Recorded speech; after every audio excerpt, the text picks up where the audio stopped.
queen dressed herself up like an old woman, and, taking a poisoned comb with her, went back the next day to the hut where Snow White was living. Now the dwarfs had warned her not to open the door to anybody lest evil might befall her, and she found it very lonesome keeping always within doors.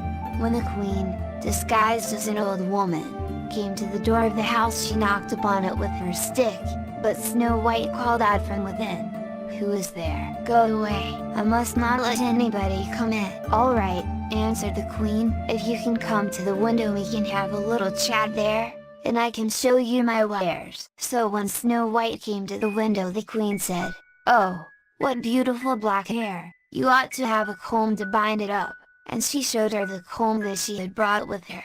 But Snow White said, "I have no money and cannot afford to buy so fine a comb." And the queen said, "That is no matter, perhaps you have something golden that you can give me in exchange." And Snow White thought of a golden ring that her father had given to her, and offered to give it for the comb. The queen took it and gave Snow White the comb and bade her goodbye, and went back to the palace. Snow White lost no time in going to the mirror, and binding up her hair and putting the comb into it. But it had scarcely been in her hair a few minutes when she fell down as if she were dead, and all the blood left her cheeks, and she was Snow White indeed.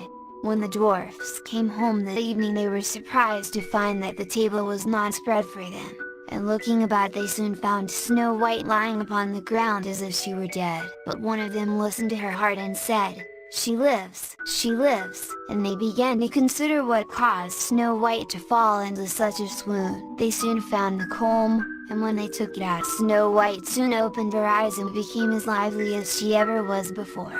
Next morning the queen went to the mirror on the wall and said to it, "Mirror, mirror, on the wall, who is the fairest of us all?" Then the mirror said as before, "Queen, queen, on thy throne, Snow White's the fairest thou must own."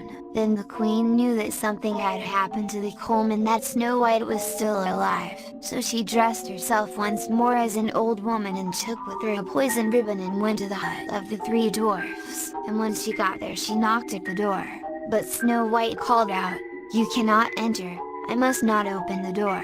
Then, as before, the queen called out in reply, "Then come to the window, and you can see my wares." When Snow White came to the window the queen said, "You are looking more beautiful than ever, but how unbecomingly you arrange your hair! Did you use that comb I gave you yesterday?" "Yes, indeed," said Snow White, "and I fell into a swoon because of it. I am afraid there is something the matter with it." "No, no, that cannot be," said the queen, "there must be some mistake. But if you cannot use the comb I will let you have this pretty ribbon instead." And she held out the poisoned ribbon. Snow White took it, and after the old woman, as she thought she was, had gone away, Snow White went to the mirror and tied up her hair with a piece of ribbon. But scarcely had she done so when she fell to the ground lifeless and lay there as if she were dead. That evening the dwarfs came home and found Snow White lying on the ground as if dead, but soon discovered the poisoned ribbon and untied it, and almost as soon as this was done Snow White revived again. Next morning the queen went once more to the mirror on the wall, and called out, "Mirror, mirror, on the wall, who is the fairest of us all?"